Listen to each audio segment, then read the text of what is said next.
Yo, spoiler warnings moving forward. So if you're not trying to get spoiled by the Boruto manga, then you're gonna have to get out. If you're still here, go ahead and hit that like button. Go ahead, slide over, click the subscribe, and let's get ready for the video. Yo, real quick disclaimer: I am like super sick, so this video is not gonna be like as heavily edited, or just it's not gonna be edited that much at all. So I'm real sorry about that, you guys. But I still hope you enjoy the video, and I'm not gonna waste any more of your time. Yo, what's good, you guys? It's your man, the Grass Ninja. We are tackling a question that I stumbled upon after reading chapter 69. It turns out that Sasuke, like we all seen this, right? Sasuke is bringing Boruto to the battlefield, like Ino called in an emergency situation. The enemy's here, you know, they need Naruto and Sasuke. Sasuke is bringing Boruto, and Naruto's heading out on his own, right?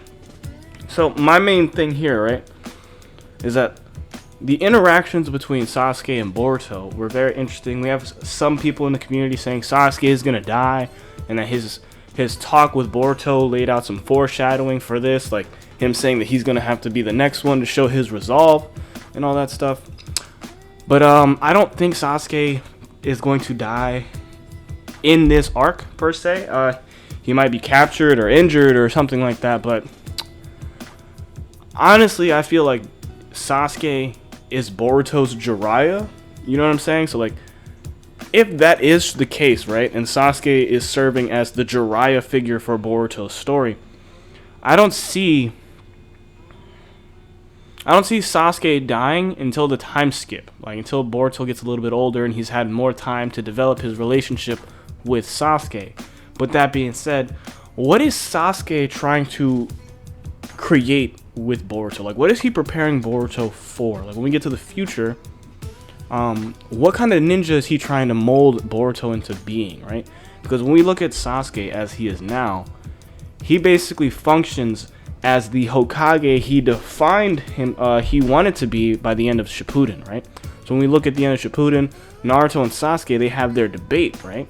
And they have their debate on what it means to be the Hokage, and they both reference Itachi in this conversation, right? Sasuke says that Itachi was more of a Hokage than anybody in the village ever was, because he went out and sacrificed his whole life for the village, right?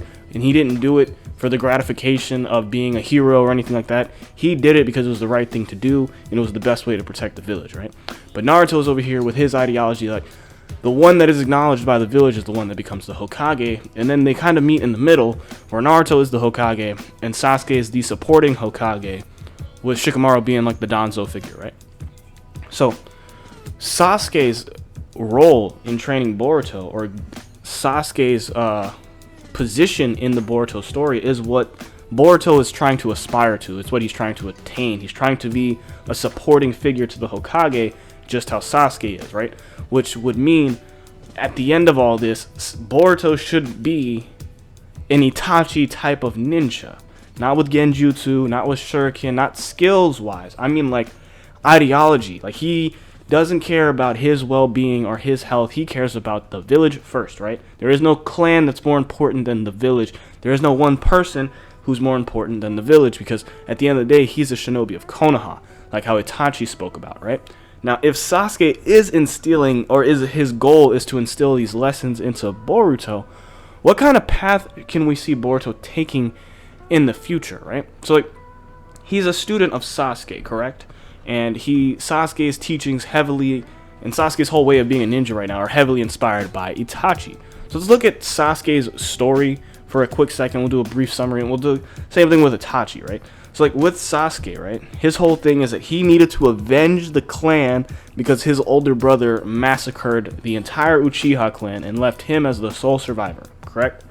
And then Sasuke, in search of power, leaves the village, right? And he teams up with the guy who just attacked the village previously and killed their Hokage. Now, 3 years or something like that goes by. Sasuke's been with this dude. He's been training. And then out of nowhere, Sasuke flips the script and he kills Orochimaru, the guy who killed the third Hokage and attacked the Leaf Village 3 years prior, alright? And then he's on his mission to avenging the Uchiha legit. Like, he's like, I'm hunting down Itachi now. He goes out of his way. He fights Deidara, wins that battle. and then he fights Itachi and he wins that battle, alright?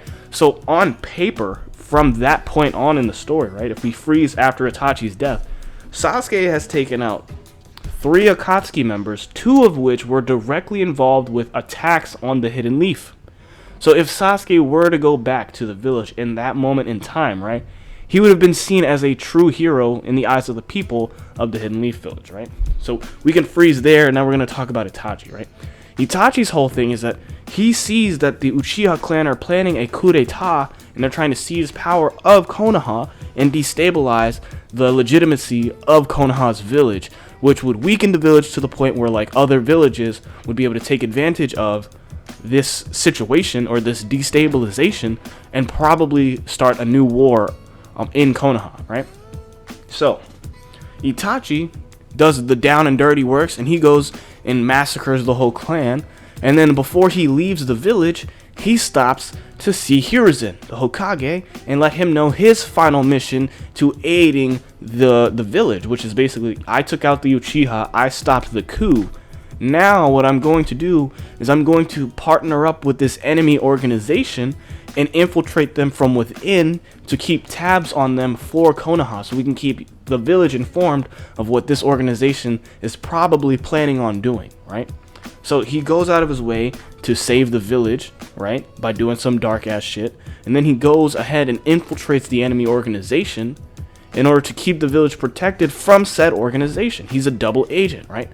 Now, if Sasuke is molding Boruto to become a ninja like his brother and like himself, right, does that mean does that pave the way for Boruto to eventually go rogue and leave the village, join an enemy organization to protect the village from within said organization, keeping the village upgraded with tabs and leaked information about what Code is doing and where the Ten Tails is currently, or what the other Kara outers are doing, or if there's new recruits, new enemies, new cyborgs?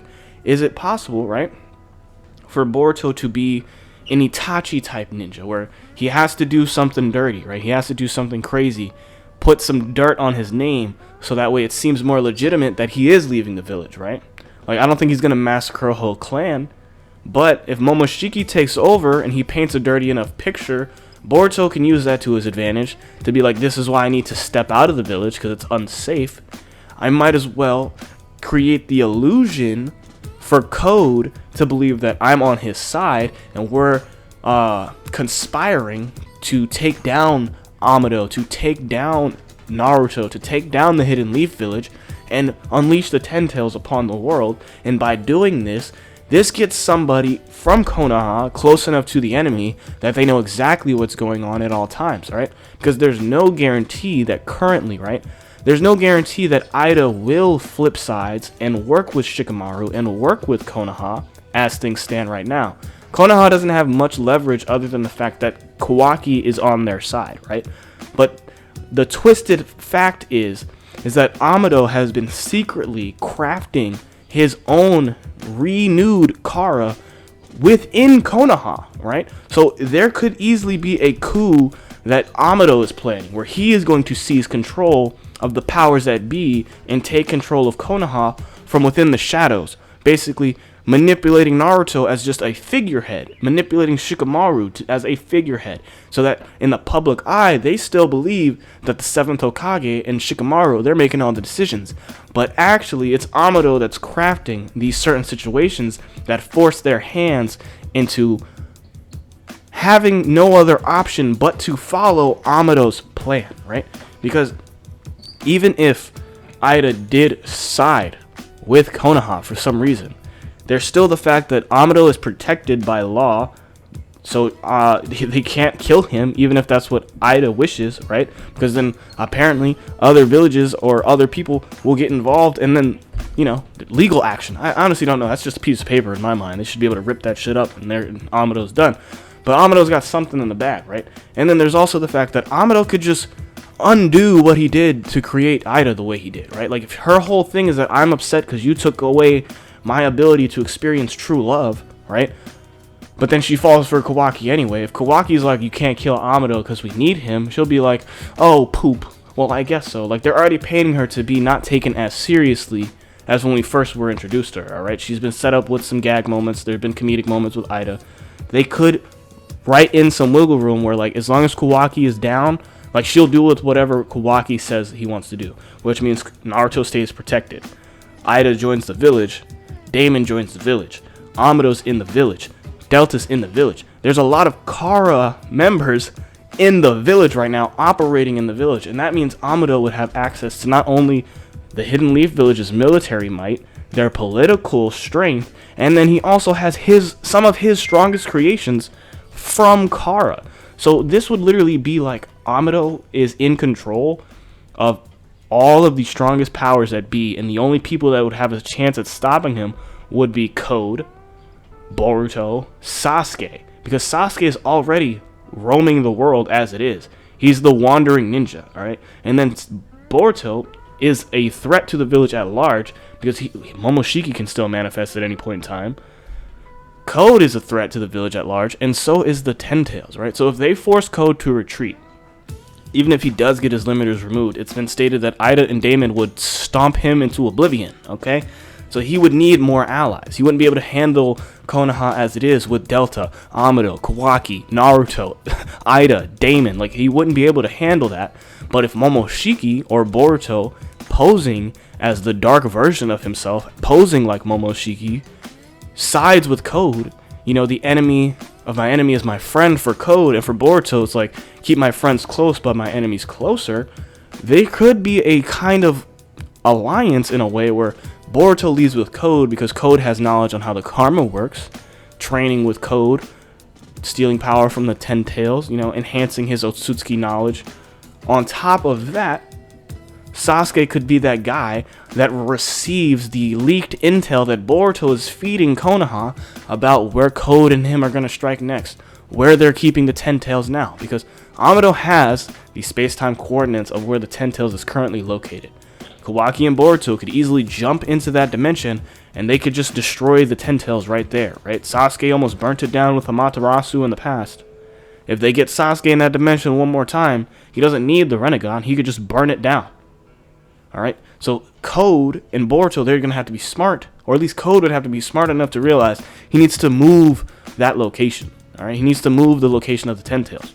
So if he can swallow it up into another dimension, or a pocket dimension, or seal it within himself, we get a new Ten Tails Jinchuriki, or his karma can feed off of that chakra, or when he gets his limiters removed, this allows Code to use the abilities that the karma wields, like absorbing chakra.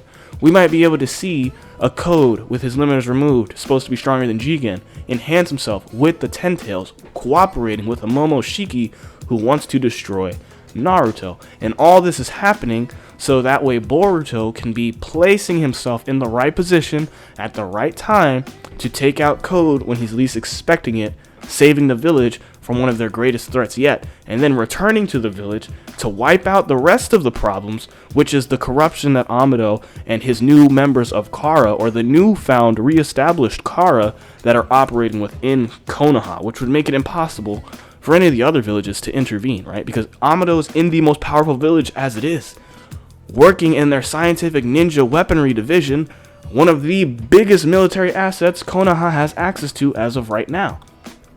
Potentially siding with Ida, the girl who can spy on everyone everywhere, right? And Damon, the guy who can reflect everything possible, right? So it's like, how do you stop these guys? Well, we need somebody to be, we need an inside man. We need a man on the inside, right? That's how that's how Amado and Kashin Koji took down Kara the first time, because they were playing double agent and they were guys on the inside. But I'm pretty sure Amado is just playing triple agent right now, okay? So, a lot of stuff is going down. I really want you guys to let me know what you're thinking in the comments below. What are the chances that Boruto does go rogue? He pulls a Sasuke or an Itachi and he takes on a dark mission in order to protect the village from the outside of the village by working with the enemy long enough to defeat the enemy. Learn their ins and outs, learn all their weaknesses, figure out how to exploit their powers, so that way he is the best suited to combat them and defeat them. But like all this stuff, it's just speculation. So like, comment, subscribe. I've been the Grass Ninja, and I'm out.